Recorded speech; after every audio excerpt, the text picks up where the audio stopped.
Hello and welcome to the GamePitch Podcast, proudly presented on the Project Nerd Gaming Network. I'm Elijah, one half of the hosts of the GamePitch Pod, and today I'm joined by some amazing guests from VoxPop Games. That's right, I've got Charles and Marc with us. You can see their names above, of course it's on the screen, but I just want to say first off, thank you guys for being here. Thank you for, being on a few of the Project Nerd Gaming shows, and man, tell everyone in the world what VoxPop Games is. VoxPop Games is an indie-focused games distribution platform. The problem we're trying to solve is the most basic one that indie devs face. How do you reach an audience if you don't have any money up front to pay for advertising and the like? VoxPop is a profit-sharing network. Anybody who helps a game get sold by promoting it, recommending it, showcasing it, right? They get to take a percentage of each sale, and developers can leverage some of their future income to help get more attention on their game.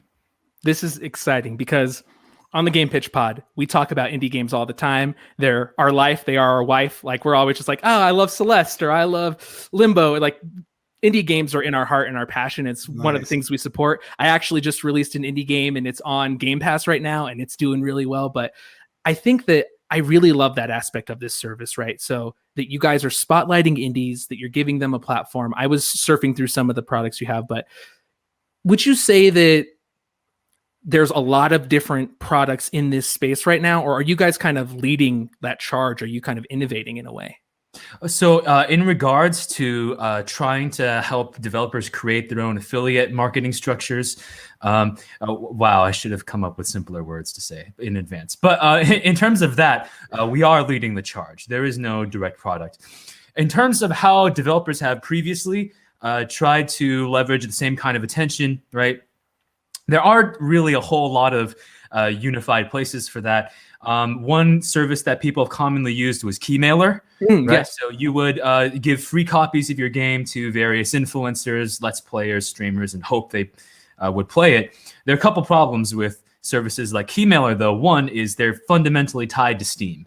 These are Steam keys, right? Mm-hmm. And getting your game on Steam as an indie dev carries with it some other challenges, unrelated to promoting the game. For example, the Steamworks wrapper doesn't work with any games that have external dependencies. So if you made your game in Unity and you want to get your game on Steam, then you need to tie it in with Steamworks in all sorts of other ways, like with Steam Achievements or with Steam Multiplayer, that kind of stuff. And that's a development spend that is not always feasible for every developer, especially for solo devs, small teams, right? Mm-hmm. The second reason why this approach is sort of outdated is because more and more big money is coming into the influencer market. Mm-hmm. So big studios, they've really woken up to the potential of streamers and indie devs of streamers and let's players, not indie devs, as a form of advertising.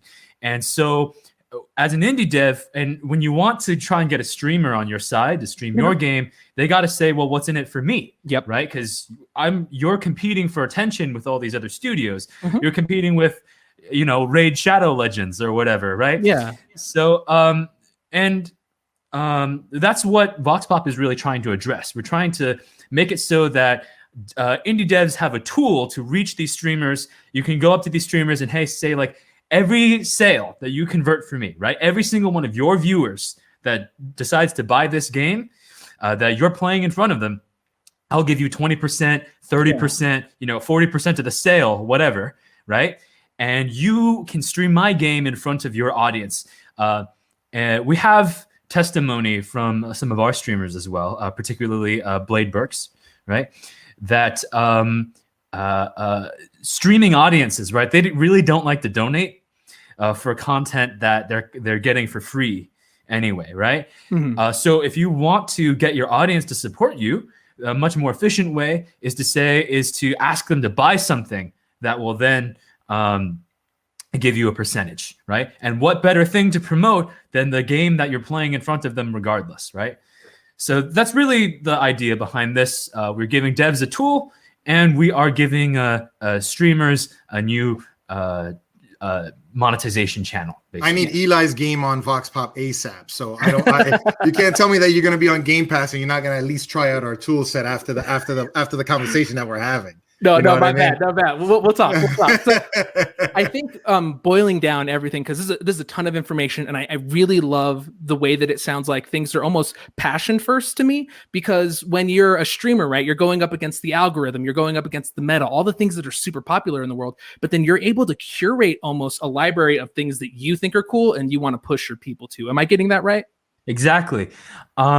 You know, when you're trying to stream professionally, like actually make money off of it, everything becomes about opportunity cost, right? So even if there are games you're passionate about, even if there are developers that you really care about and you want to, give some promotion, your thought always has to be like, oh, well, what's the next thing? What am I giving up to do this, right? Like, how am I going to keep the lights on for myself? Yeah. And we just want to level the playing field in that regard a little bit. And also, I mean, like even the most popular professional streamers, they'll have gaps in their sponsorship schedule. Yeah, of course. And so VoxPop is another way to fill those gaps, right? Where you might not be able to before. And like I mentioned, just like a Patreon, just like a Ko-fi, VoxPop is another way. You can ask your audience, hey, if you like my content, maybe support me and help me keep it going. That's pretty much the crux of it. That's what sold me to become a partner immediately. I saw it as an indie boutique Steam with careful curation, with quality art house, anything from garage dev to III styled games that are the bread and butter of the industry at this point right now, with the dawn of, with the boom of Fall Guys, Among Us, all these viral hits that are coming across the board. So what we want to sort of focus on is, if we are that indie boutique Steam with curation and user incentive with Ko-fi or Patreon linkage, we're sort of merging the two ecosystems of dev and content creator. I don't want to say streamer only. Yeah, content creators, because we got influencers as well. Yeah, that's exactly. That's the sort. I know everyone hates the term influencer. Yeah, it's like there's no other word to so neatly encompass every other type of content creator, right? Like. Yeah. Content creator is the I guess cleaned, car washed version of influencer. So just content creator. It also encompasses YouTube, streamers, meme styled video creators. So it's all that. Yeah, and things are living in so many different places. But the thing that you just caught my eye here, like, made my ears perk up, is it sounds like I can have my own online boutique, like you said, like my own pop-up store of games that I love on the service. Is that? That's exactly it. You're do that right now. Your external link, as soon as you log in, everyone pretty much is regarded as the same type of user. You have the ability to become an influencer or game content creator that pushes the games that you enjoy on our platform. So the way it works is this: every single game has a default profit sharing percentage that's always there for everybody. So anybody who helps this game, recommends this game, anytime somebody buys it from your link, everybody gets this default percentage. However, developers can also assign larger percentages, custom percentages to specific users. And this is how we envision that developers can approach streamers with an audience, YouTubers with an audience, and say, I'll give you a higher percentage than the default. So Eli, for clear-cut example, you have a game on Game Pass, you bring it to VoxPop, you have a YouTuber, VTuber, any kind of influencer, content creator, streamer, you say, I want to work with this person, I want them to play my game, review it, whatever. If they buy the game from VoxPop at the full price, because we have to get rid of the sort of short selling of e-commerce, like short selling of digital properties. That's why NFTs are popping right now, because you can't short sell digital content and like a year before the game is worth $30 and 2 years later it's a penny on Switch or 99 cents on itch or other platforms. So let's say you sell your game at full price. But for this one influencer that you want to target, say, listen, dude, if you sell this, your percentage will be higher every single time someone buys this from your recommendation link. You'll be able to eat off of these thousands of followers that your influencer is going to draw as an audience. It's pretty much an affiliate marketing strategy that we have. We want to focus so that everyone has their own unique opportunity to build their own catalog, their MySpace top 5 of games, and go ahead and say, guys, here's my link. I'm playing these 5 games for the next week. Buy any of them, and you'll be supporting the channel. You'll be supporting my content. You'll be able to help me, advocate for this dev. The dev gets more money per rev share per game sold. And we end up changing the dynamic and the paradigm of what e-commerce is for games. So I think for me, another thing that I'm realizing or recognizing with this awesome thing that you guys have built. So one, congratulations and thank you for something like this existing in the gaming space. But I think I'm seeing this thing where at the end of the day, you want to feel good or be able to sleep at night kind of thing. And I think that if you're a streamer or an influencer and you're doing this thing where, you can get tips, there's all kinds of ways that you can get revenue, right? But as a streamer or an influencer, if you're also helping support an indie dev, I think that just makes me, warm and fuzzy on the inside to be just kind of cheesy about it. I think that does feel good. I guess I would ask you guys then, so is there a way to, let's say I have a fantasy RPG that I'm putting out. Is there a way to is there tags in your system, or is there a way to find other influencers? I was oh, this person's on the service. They regularly play things like The Witcher and Elder Scrolls, and my game's a fantasy RPG. Can I find these people and reach out to them? There are tags for games like that, just like that. In terms of finding streamers that way, though, that's something that we're still building out. Okay. So what we want to build very soon is a sort of streaming bounty board. Oh, that's awesome. Have, developers post their games, post a percentage offer that's obviously negotiable. Yeah. Everything's negotiable, and then say, I'm looking for this kind of streamer, yada yada. Contact me if you want to. Right now that exists in our Discord. So we have tags for everyone. So our Discord, please join our Discord as soon as possible. We're gonna try and get as many people and content creators. Right now it's over 95. With 9 sponsored streamers, we have affiliates that are all signed to use our iconography during their streams to get advocacy for us. So it's already happening. The flywheel's already happening. And the other side of that, of course, would be streamers can post to the bounty board and say, I'm looking for this kind of game. I have this followership. I'd like this, percentage ideally, or I have this dollar amount target per sale sort of thing. Right. So, that's.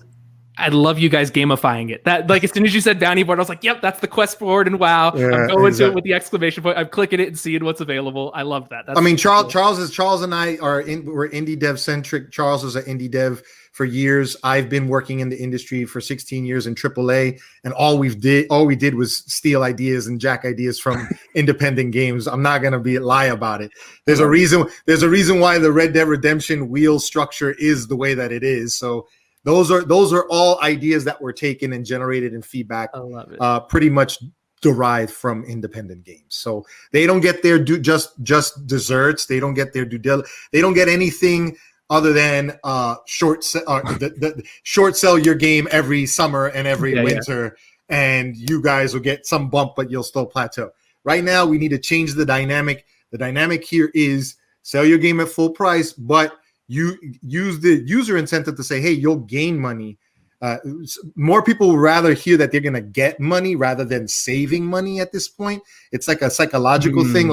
We've been so accustomed to sale, but then what is that doing for the developer? And if your warm and fuzzy feeling is I'm helping out a dev, then you're not alone, because there's plenty of content creators and plenty of just gamers that want to help devs more than ever. And now the pandemic hit, and there's more game creators, there's more streamers and content creators and game developers that are coming about. So we're hoping that they flood on board and user acquisition, and we haven't slowed down with acquiring games and acquiring streamers. So we just got to keep that wheel going. Gotcha. I love it. So we've gotten pretty far into the conversation without specifying what each of you do at the actual company. So Marc, can we start with you? What do you do? What's your day to day? I'm the digital sort of vocal guy that's with the community that does business development deals. So I'm the one that's talking to our publishers, our indie publishers, which we have a bunch. Big shout outs to Rogue, PID, 1C Entertainment, Bonus Stage. So we're dealing with indie publishers right now, established names in the industry that are putting their games on our platform. And I'm also dealing with devs one-to-one. And we're also talking on our Discord. We're doing publicity all day with our content creation and social media manager, Holly Welsh. We're dealing with our engineering team, Alicia Augustine. We're dealing with all of our interns, all of our fans. I don't want to call them fans, but community. Yeah. The overall VoxPop community has been so welcoming and so awesome. So my job as chief operating officer is the every job, the job that Charles cannot do and needs me to do is my day to day. So it's moving and shaking, lots of hats worn. I love it. What about you, Charles? Yeah, we're going to show. We were going to shows, but we'll talk about that in a bit. Yeah.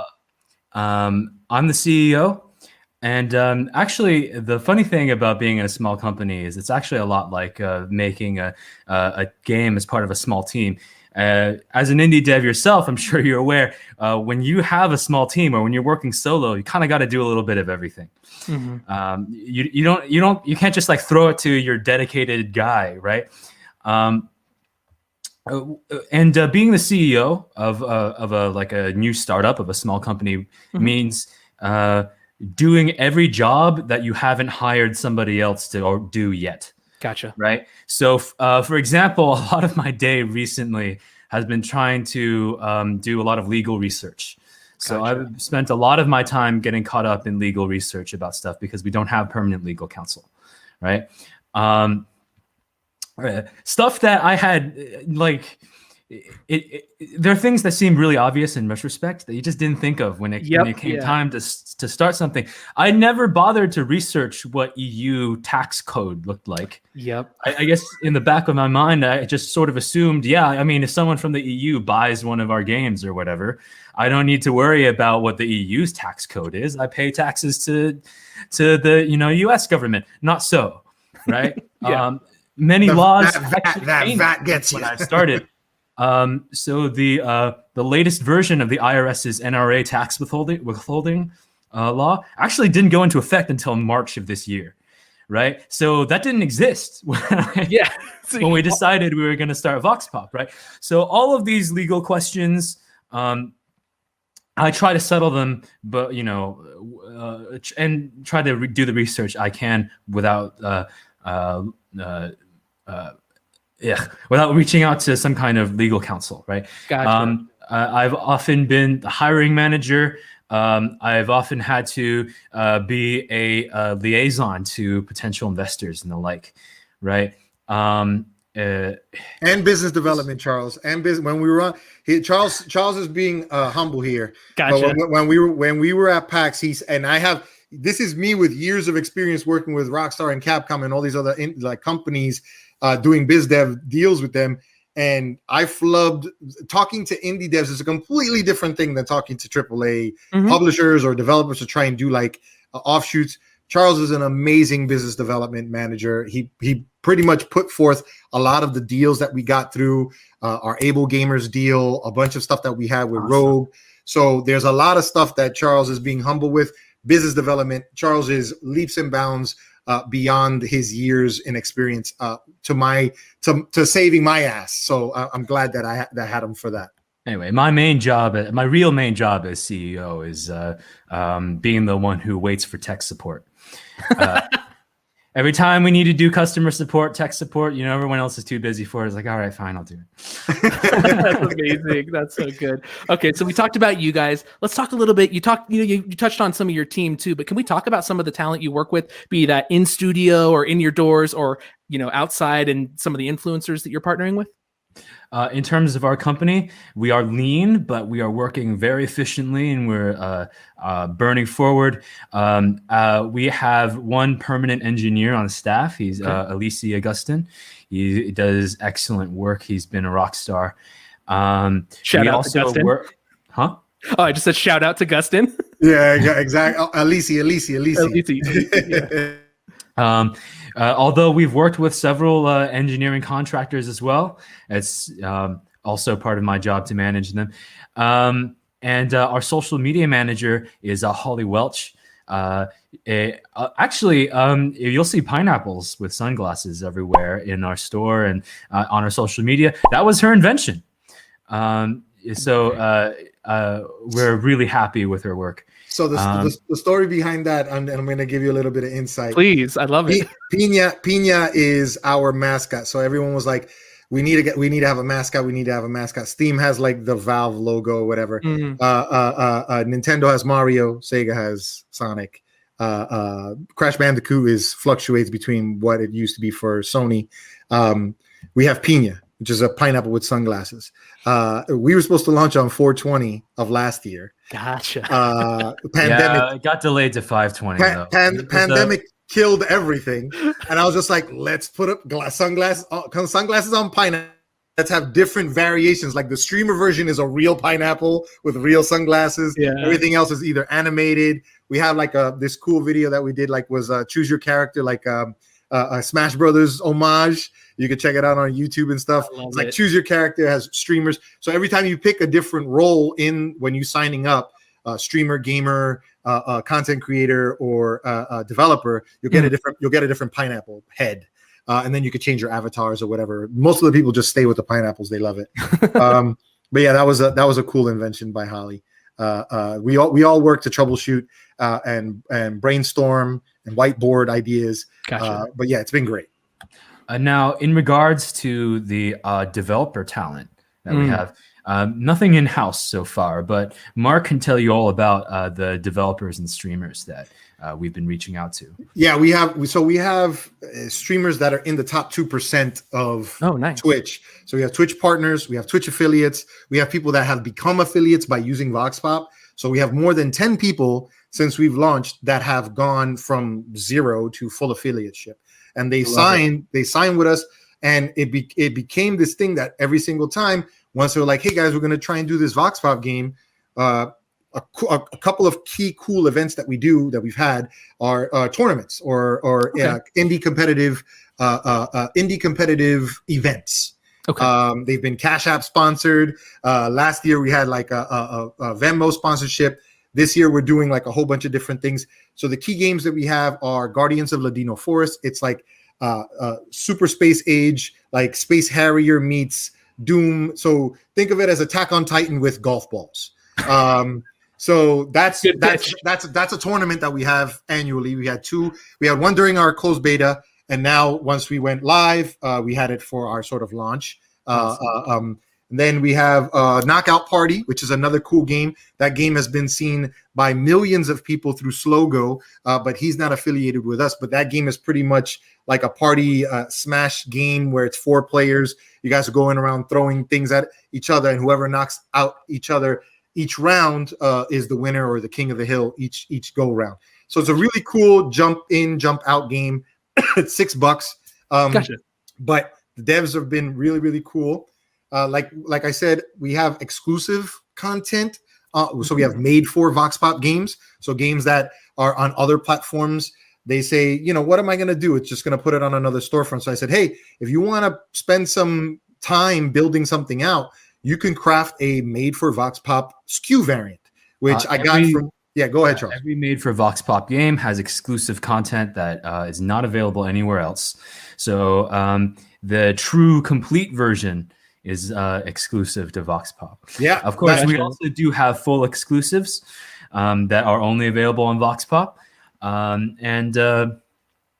To developers who are interested in entering a program like that, we can negotiate, for example, giving you 100% of the revenue, like our share of the revenue, while the game is up for the first couple of months, that sort of thing.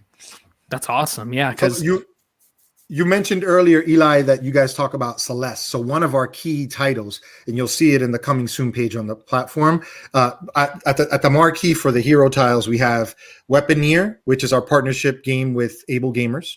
Okay. We have Sword Car, which is another game. It's like Devil May Cry meets Carmageddon. Amazing. And then we have a third game, which is our exclusive title, which is Elu. It's pretty much Terminator meets Celeste meets Mario Maker.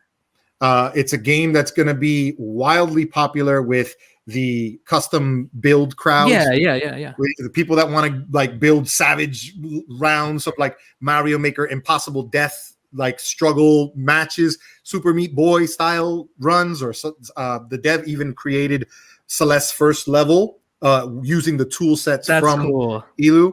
We're going to have shareable content that's exclusive to our platform.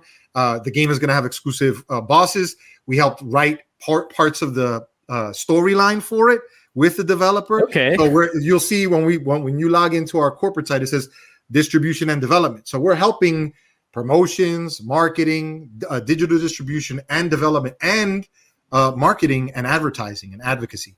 So it's sort of like a 5-tool thing. I didn't want to cut you off, Eli, but that's perfect. That's what we have so far.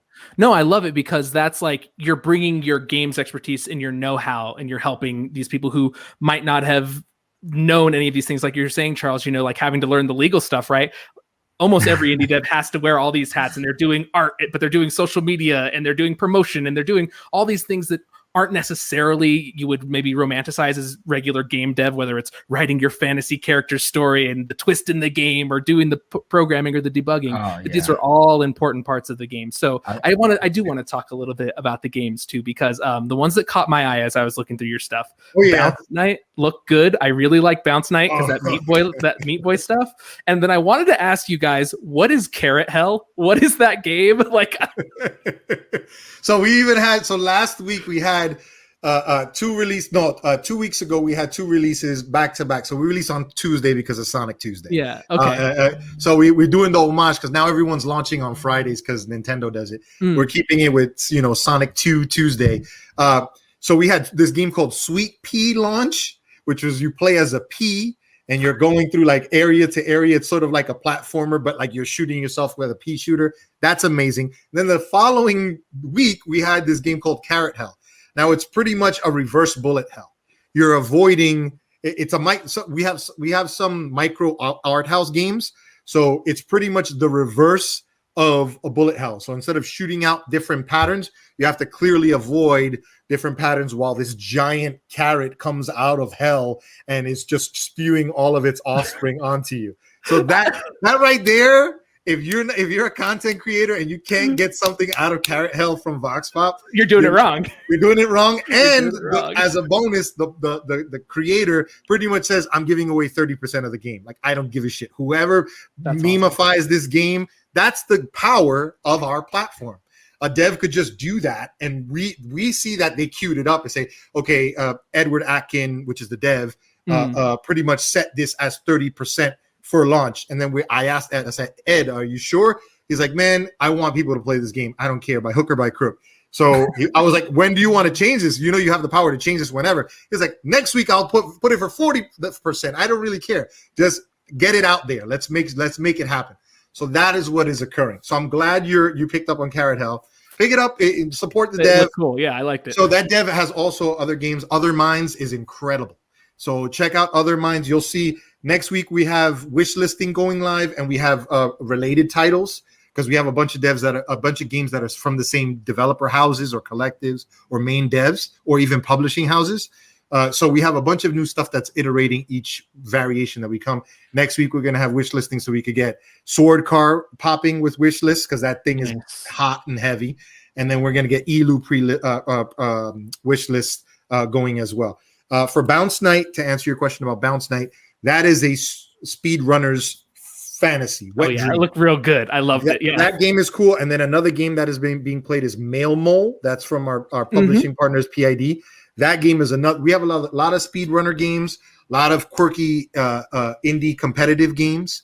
We partnered with Arden's Esports, which is this big worldwide conglomerate of sponsored streamers that pretty much advocate for us. We have our own indie competitive streamer affiliate team with them. They're called the Arden's VoxPop stream team, and they pretty much advocate for us, without saying, because they're getting more views, they're getting more viralization of their content on Twitch or Trovo or YouTube because of the things that they're doing. Some people throw it on Wednesdays. Some people will throw it on Saturdays. It'll just be there for VOD content, but it's really turning over a lot of advocacy for us.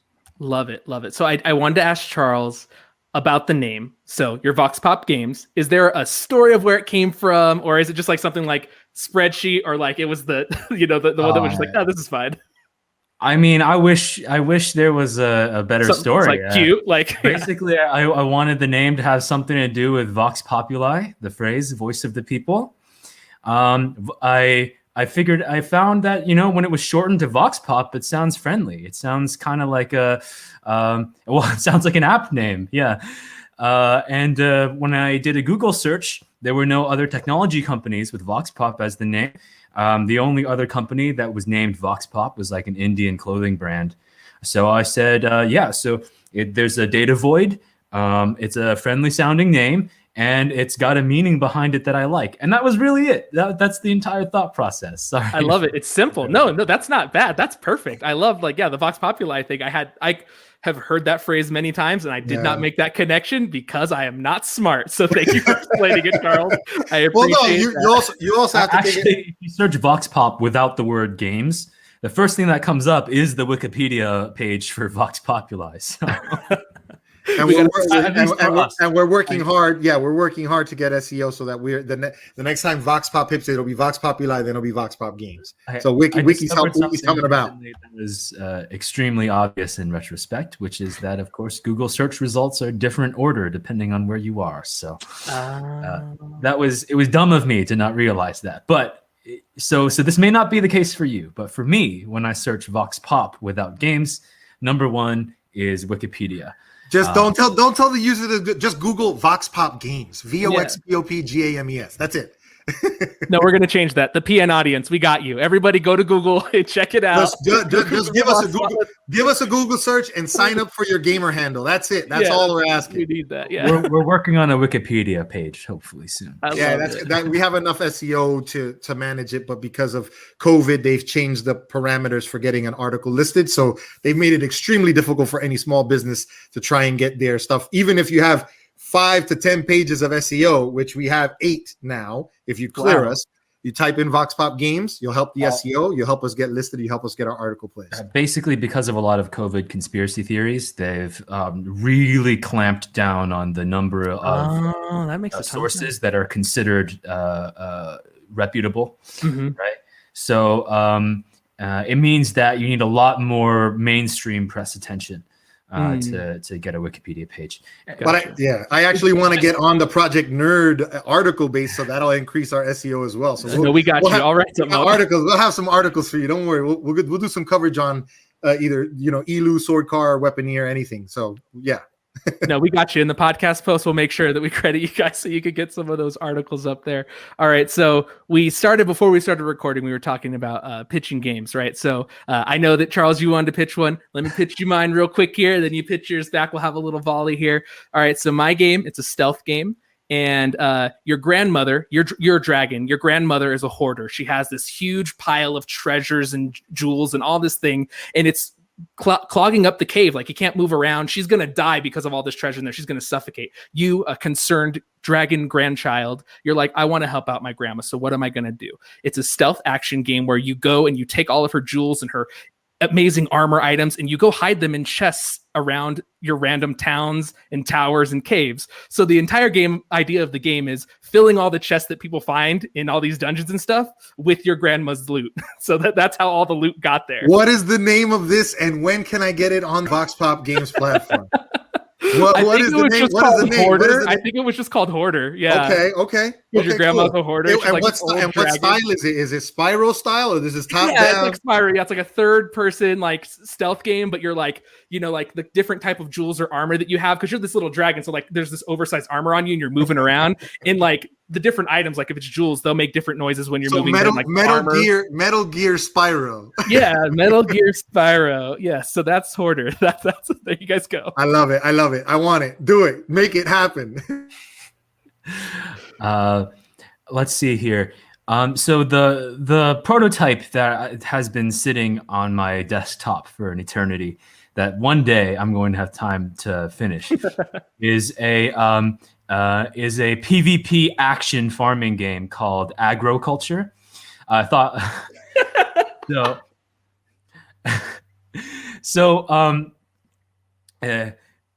Actually, there's a funny story. Agroculture happened because in my game design capstone class, my professor was Bennett Foddy. He's the guy who made Getting Over It, if you remember that from a few years ago. Also, QWOP. He makes a lot of physics. The weird runner with the meme of the Olympic guy runner running. QUOP to control their your thighs and calves. You've seen it in memes. You've seen it on the internet. Yeah. Anyway, so on the first day, he said, "You guys don't need a game by the end of today, but you need a genre." And as a joke, he was like, "Battle Royale farming, for example." And I decided right there I would do my best to make that. So Agriculture is a game where you can't fight each other directly, but you're trying to grow crops on the same 10 by 10 grid. And there's only so many water sources that you need to extend in order to water the crops so they'll grow so you can harvest them. So there's a couple ways you can mess with your opponent. So one is by rerouting water supplies and blocking water supplies. You can starve out their crops. Another thing you can do, just because there's only one of them and they need to keep their attention everywhere on the grid, is you can harvest their crops when they're fully grown. You can swoop in and steal their crops. What's crazy is every single round, at the end of the round, the number of workers at your disposal doubles. So on round 1, it starts at 4 workers. Then round 2, each player has 8 workers. Round 3, each player has 16 workers, and so on and so forth. And so it becomes just crazy hectic and super fast. Perfect. Coming exclusively to the VoxPop Games platform. But one thing that our work with able gamers has made me very interested in is accessibility.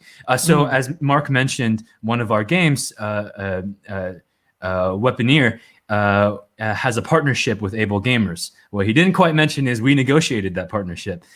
Ever since then, I've been thinking more and more about accessibility in control schemes. One game that I've been working on in my free time, I don't have a title for it. It's an RPG where there's only one input. So it's a timing-based game. You hold down the button to attack. You let go to go back to blocking whenever you're not attacking. And right after letting go for that brief moment, you are invincible for a little bit. So the game becomes about timing and using the input to move your character to various places on the screen. But what I really want to talk about was a friend of mine, Gabe Rush. He's working on a really kick-ass game. I didn't get his permission to talk about the game in advance, but I will talk about the control scheme. Control schemes are not patentable. Okay, so his game is Morse code based, and you type Morse code to give simple commands to RPG characters, and the game becomes about learning various commands in Morse code that if you know in advance, you can weave them. But if you don't know them in advance, the way you power up is learning new letters in Morse code. I love it. And we've been talking about just making games that are more accessible for gamers that have disabilities. That's incredible. I really love that. So I guess I want to ask you guys, because this is Project Nerd, right? What's the last thing that you've been kind of consuming or enjoying that's in the nerd sphere, whether it's like movies, TV, comic books, cartoons, anime? Like what's the last like nerdy thing that you were like, they brought you joy, I guess? Oh, okay. Marc, why don't you start? Well, I was going to get into my game pitch, but we'll cover that at another time. Marc, let's do it. Let's do your game pitch. No. Well, I've been working on this thing for years.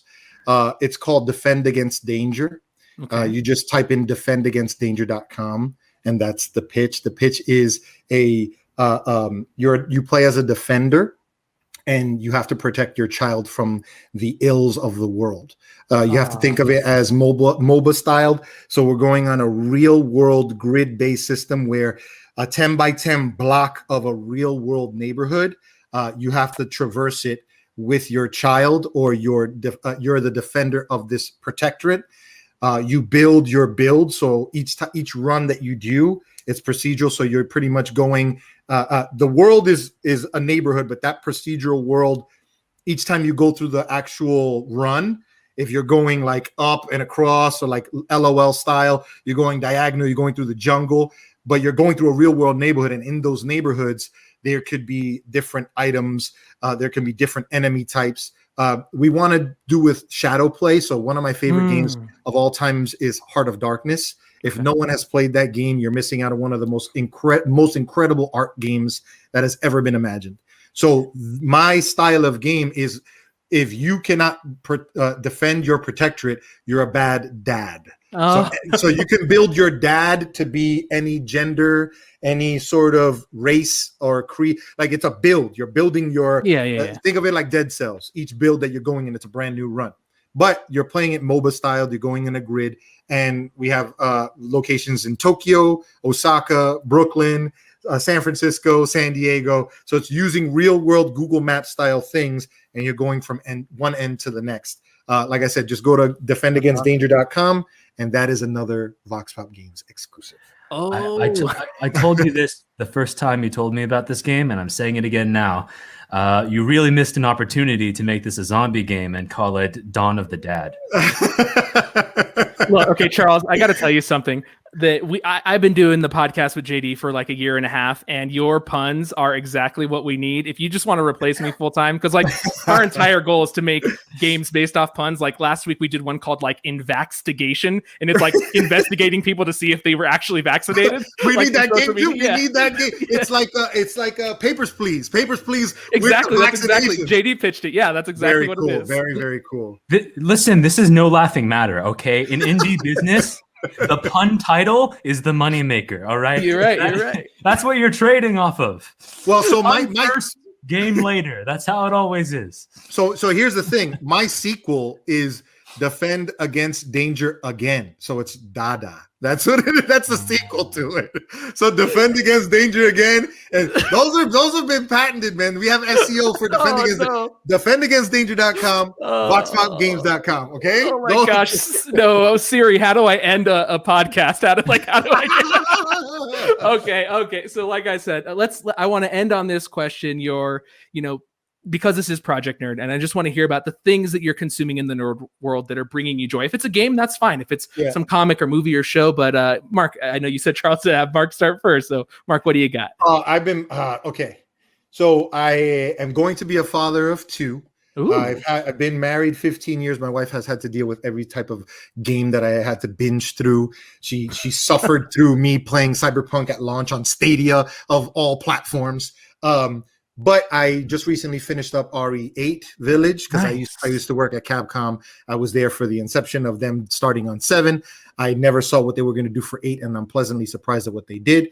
It's around an 8.8 game if I want to rate it anything. Really cool experience. I'm on my third sort of run through of it. Now I have all the weapons, and I'm just going in easy mode and murdering everything. Content-wise, I've been absorbing Castlevania. On my off times, the fourth season of Castlevania. Oh, so good, dude. I love the fourth season. And in between that, I've been playing Sword Cars interim builds. They're sort of pre-alpha, and that has been taking up the majority of my time because I've been going, balls to the wall, trying to. This game is going to be one of the most punk rock things. Like I said, DMC meets Carmageddon meets Twisted Metal. That Sword Car. You're playing as a freaking card with a giant sword through the middle of it and just smashing through businessmen. That's the game. I love it. But yeah, that's what I've been doing.